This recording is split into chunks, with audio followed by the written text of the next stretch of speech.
Assalamualaikum warahmatullahi wabarakatuh.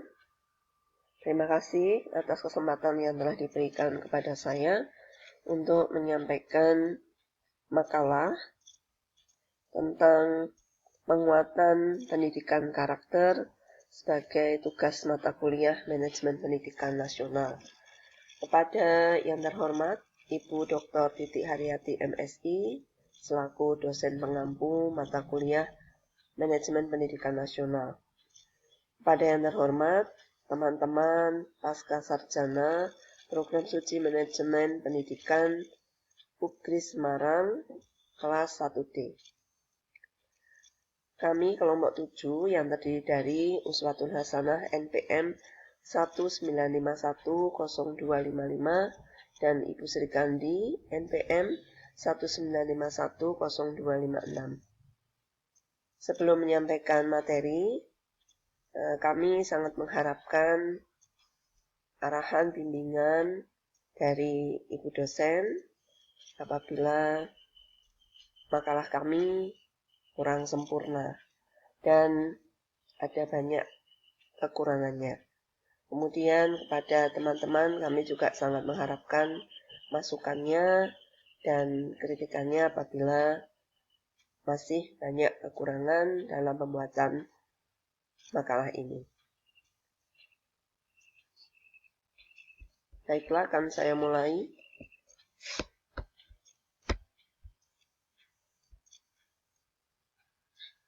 Berdasarkan Peraturan Menteri Pendidikan dan Kebudayaan Republik Indonesia Nomor 20 Tahun 2018 tentang penguatan pendidikan karakter pada satuan pendidikan formal.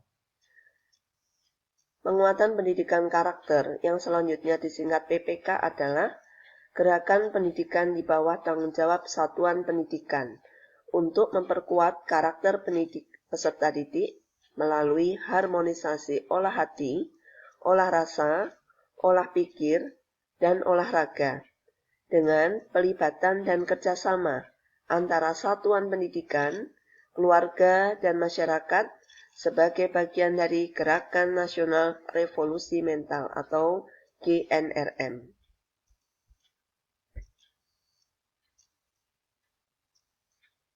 Menurut Permendikbud Nomor 20 Tahun 2018 tentang penguatan pendidikan karakter pada satuan pendidikan formal, PPK pada satuan pendidikan formal diselenggarakan dengan mengoptimalkan fungsi kemitraan tripusat pendidikan yang meliputi sekolah, keluarga, dan masyarakat, sesuai Pasal 5 Ayat 1.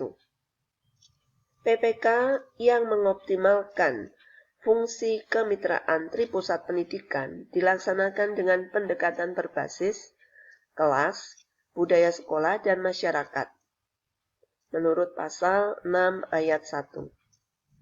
Kemudian, PPK dilaksanakan untuk menerapkan nilai-nilai Pancasila di dalam pendidikan karakter yang meliputi banyak nilai, sesuai Pasal 2 Ayat 1.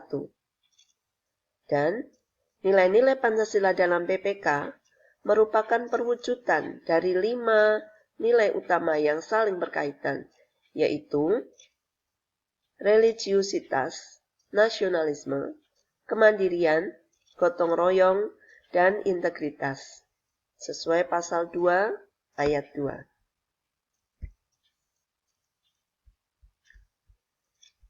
Dasar Hukum PPK. Perpres Nomor 87 Tahun 2017 tentang penguatan pendidikan karakter. Penyelenggaraan PPK pada satuan pendidikan jalur pendidikan formal dilakukan secara terintegrasi dalam kegiatan intrakurikuler, kokurikuler, dan ekstrakurikuler.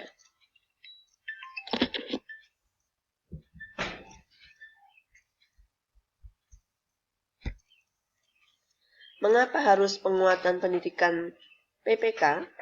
Atau mengapa harus penguatan pendidikan karakter atau PPK?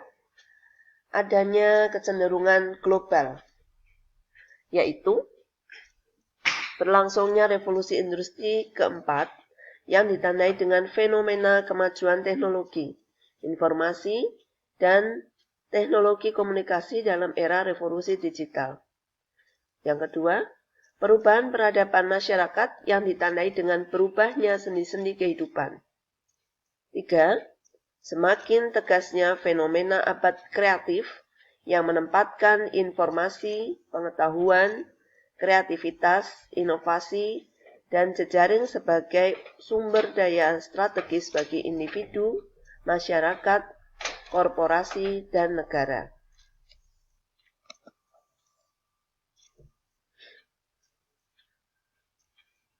Urgensi penguatan pendidikan karakter. Pendidikan karakter ini sangat penting karena pembangunan sumber daya manusia sebagai fondasi pembangunan bangsa. Menghadapi kondisi degradasi akhlak, moral, dan budi pekerti, menghadapi dinamika dan tantangan era global, membangun generasi emas tahun 2045 yang berdaya saing dan berjiwa Pancasila. Siapa saja elemen masyarakat yang terlibat dalam PPK? Yaitu yang terutama adalah orang tua atau keluarga, kemudian komite sekolah, dan masyarakat eksternal lingkungan sekolah. Baiklah, kita akan bahas satu-satu. Untuk keluarga atau orang tua adalah pendidik pertama dan utama karena berbagai keterbatasan. Orang tua tidak mampu melaksanakan perannya dengan baik. Dalam konteks ini muncul profesi guru dan penyelenggaraan sekolah atau lembaga pendidikan. Dengan demikian, maka hubungan sekolah dengan orang tua merupakan faktor yang strategis dalam menyiapkan generasi muda untuk melakukan fungsinya di masa depan dengan baik. Sekolah merupakan organisasi yang unik, melibatkan sejumlah personel yang sengaja atau tidak sengaja melakukan komunikasi. Pencapaian tujuan pembelajaran yang berkualitas hanya mungkin dicapai jika para pihak yang berkomunikasi menyadari posisi dan peran masing-masing. Kemudian masyarakat. Masyarakat memiliki potensi besar dalam rangka proses pendidikan. Kalau saja masyarakat dapat memahami bahwa peserta didik adalah anak bangsa, penerus sejarah generasi sebelumnya, dan pencipta masyarakat yang lebih bermartabat, sesungguhnya banyak yang bisa diberikan oleh masyarakat, keluarga terhadap sekolah. Pendekatan PPK berbasis masyarakat dilakukan. Hal ini karena untuk memperkuat peranan orang tua sebagai pemangku kepentingan utama pendidikan dan komite sekolah sebagai lembaga partisipasi masyarakat yang menjunjung tinggi prinsip gotong royong. Melibatkan dan memberdayakan potensi lingkungan sebagai sumber pembelajaran seperti keberadaan dan dukungan pegiat seni dan budaya, tokoh masyarakat, alumni, dunia usaha, dan dunia industri. Yang ketiga, menyinergikan implementasi PPK dengan berbagai program yang ada di lingkungan akademis, pegiat pendidikan, lembaga swadaya masyarakat, dan lembaga informasi.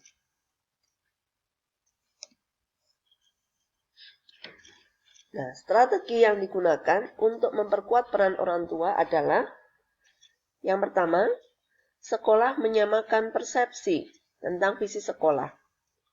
2. Sekolah memetakan profil orang tua berdasarkan profesi atau pekerjaan pada basis data sekolah. 3. Sekolah membentuk komite sekolah berdasarkan Permendikbud nomor 75 tahun 2016 tentang komite sekolah. 4. Kepala sekolah melibatkan orang tua untuk menyosialisasikan dan mengembangkan PPK. 5. Sekolah mengadakan kegiatan pendampingan orang tua berupa seminar atau lokakarya secara rutin. 6. Guru berkomunikasi secara intensif dengan orang tua. 7. Orang tua terlibat aktif di berbagai kegiatan sekolah. Bagaimana strategi memperkuat kolaborasi dengan masyarakat? Nah, hal ini sekolah merencanakan program kegiatan yang berkelanjutan. Kemudian, fokus utama adalah pembentukan karakter pendidikan. Alasan kolaborasi didiskusikan dan dikomunikasikan bersama seluruh anggota komunitas sekolah. Membangun komitmen bersama antara sekolah dan masyarakat untuk memperkuat pembentukan karakter. Sekolah terbebas dari intervensi kepentingan komersial dan politis.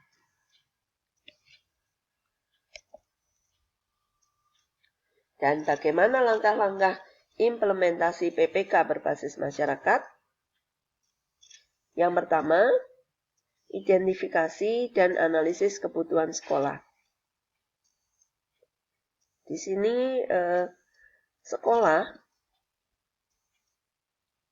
menginventarisir atau menganalisis kebutuhan masalah yang dihadapi oleh siswa. Nah, nanti untuk diprioritaskan skala prioritas utama masalah apa yang harus diselesaikan terlebih dahulu. Yang kedua, identifikasi partisipasi masyarakat. Nah, kita akan melakukan kerjasama atau menjalin hubungan dengan masyarakat yang seperti apa yang akan ikut terlibat dalam pembentukan implementasi PPK tersebut. Kemudian yang ketiga, membangun jejaring dan kolaborasi. Nah, kalau sudah ditetapkan, maka nanti akan